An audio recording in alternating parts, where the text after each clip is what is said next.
날마다 솟는 샘물과 함께하는 오늘의 큐티 시간입니다.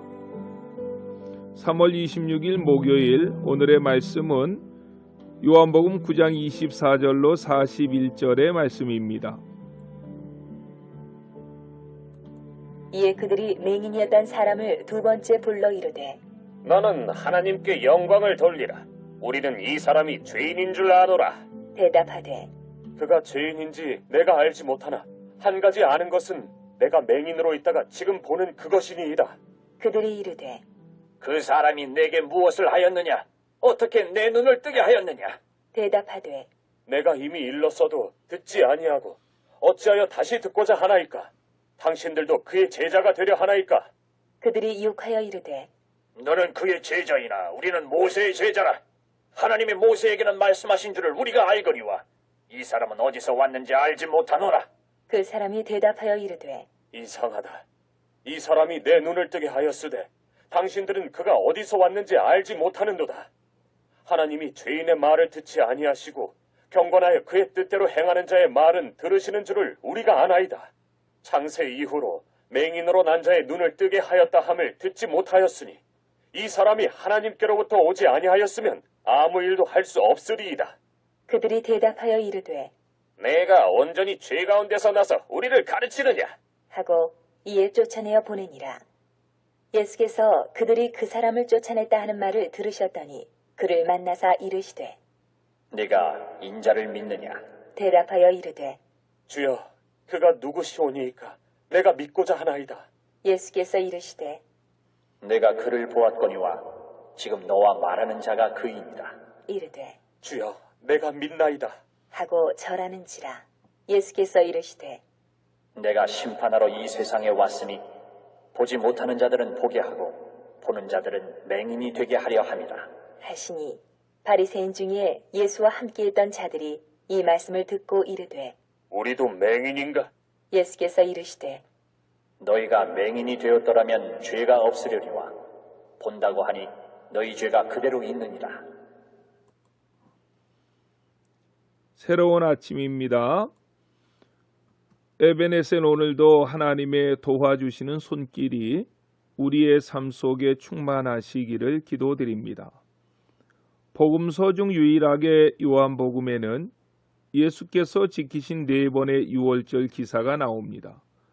그 중에 3번째 유월절에 주님이 행하신 일은 요한복음 6장에 나오는데 바로 오병이어의 기사이적 사건입니다. 요한복음 8장과 9장의 내용은 3번째 유월절 이후 초막절에 예수님께서 예루살렘에 올라오셔서 행하신 일들에 관한 말씀입니다. 이 말은 본문은 예수님의 공생의 후반부에 기록되었던 사건이라는 것입니다. 예수님의 공생의 후반부는 예수님에 대한 소문과 영향력이 갈릴리 지역을 넘어 유대 사회 전반에 걸쳐 있었습니다. 오죽하면 당시 유대 사회에서는 누구든지 예수님을 믿는 자는 그 사회에서 출교하기로 결정합니다. 그 출교가 무서워 고침받은 청년의 부모들은 자기 아들을 고쳐주신 분이 예수님이라는 것을 알았지만 자기들은 모른다고 딱 잡아댔습니다. 그들을 어제 새벽에 저는 신앙의 회색주의자들이라고 표현했습니다.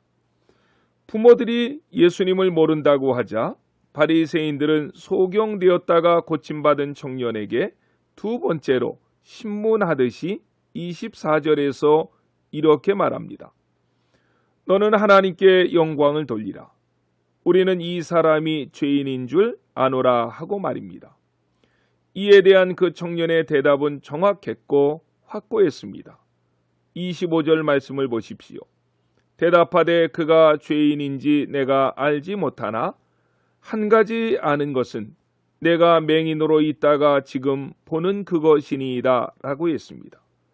고침받은 청년은 예수가 어떤 분인지 이론적으로는 잘 설명할 수 없지만 그러나 한 가지 부인할 수 없는 사실이 있는데 그것은 자신은 나면서부터 평생 맹인으로 살았고 지금은 그분이 나를 고쳐주심으로 세상을 환히 볼 수 있게 되었다는 것입니다. 예상치 못한 청년의 대답을 듣고 당황했던 바리새인들이 횡설수설하며 궁색한 질문을 합니다. 그 사람이 내게 무엇을 하였느냐? 어떻게 내 눈을 뜨게 하였느냐 하고 말입니다. 이때 그 청년은 그들의 위협 앞에 조금도 기가 죽지 않습니다. 왜 그렇습니까? 예수님께 대한 믿음과 확신이 분명했기 때문입니다. 그래서 27절 말씀에 보면 이제 이 청년은 거꾸로 바리새인들을 비웃고 조롱하며 이렇게 말합니다. 내가 이미 일렀어도 듣지 아니하고 어찌하여 다시 듣고자 하나이까? 당신들도 그의 제자가 되려 하나이까? 라고 말입니다. 얼마나 통쾌합니까? 그 청년은 기가 막힌 해학적인 반어법까지 사용하며 여유를 가지고 바리새인들을 반격하고 공격합니다. 이 같은 청년의 재치 넘치는 반격에 28절 말씀을 보면 바리새인들이 화를 내고 욕하며 이렇게 말합니다. 너는 그의 제자이나 우리는 모세의 제자라고 말입니다. 그런 유대인들을 향해 청년은 30절로 33절 말씀에서 차근차근히 예수님에 대하여서 설명을 해줍니다. 그 사람이 대답하여 이르되 이상하다. 이 사람이 내 눈을 뜨게 하였으되 당신들은 그가 어디서 왔는지 알지 못하는도다. 하나님이 죄인의 말을 듣지 아니하시고 경건하여 그의 뜻대로 행하는 자의 말을 들으시는 줄을 우리가 아나이다. 창세 이후로 맹인으로 난 자의 눈을 뜨게 하였다함을 듣지 못하였으니 이 사람이 하나님께로부터 오지 아니하였으면 아무 일도 할 수 없으리이다 라고 말입니다. 온 우주와 만물이 창조된 이래 소경으로 난 자의 눈이 떠진 경우가 없는데 이 놀라운 기적이 일어났다는 사실이야말로 예수님께서 하나님께로부터 왔다는 움직일 수 없는 증거가 된다는 것입니다. 제 속이 다 후련해지는 것 같습니다. 그렇지만 그 일로 인해서 이 청년은 유대 사회에서 쫓겨났습니다. 출교를 당한 것이지요. 하지만 그 출교를 이 청년은 결코 두려워하지 아니했습니다. 이 청년의 그런 심이 어디에서 나왔을까요? 바로 예수님께 대한 확고한 믿음입니다. 그 예수님을 삶으로 체험했기 때문입니다. 요한복음 9장 11절 말씀에 보면 이 청년은 맨 처음 예수님을 만났을 때 예수님을 향해 그 사람이라고 불렀습니다. 그러다가 요한복음 9장 17절에서는 선지자라고 불렀고 요한복음 9장 36절에서는 주여라고 불렀습니다. 그리고 38절에 이르러서는 주님 앞에 이렇게 고백합니다. 주여 내가 믿나이다 라고 말입니다.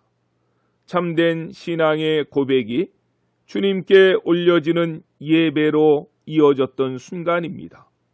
수많은 이적을 보았음에도 불구하고 예수님을 믿지 못했던 바리새인들의 모습과는 너무나도 대조적인 모습입니다. 코로나19로 인해서 큰 어려움을 당하고 있는 이탈리아의 로마에 가면 여러 개의 카타콤이라고 하는 지하묘지가 있습니다. 땅속으로 얼마나 깊고 얼마나 길게 파들어가 있는 지하묘지인지 모릅니다.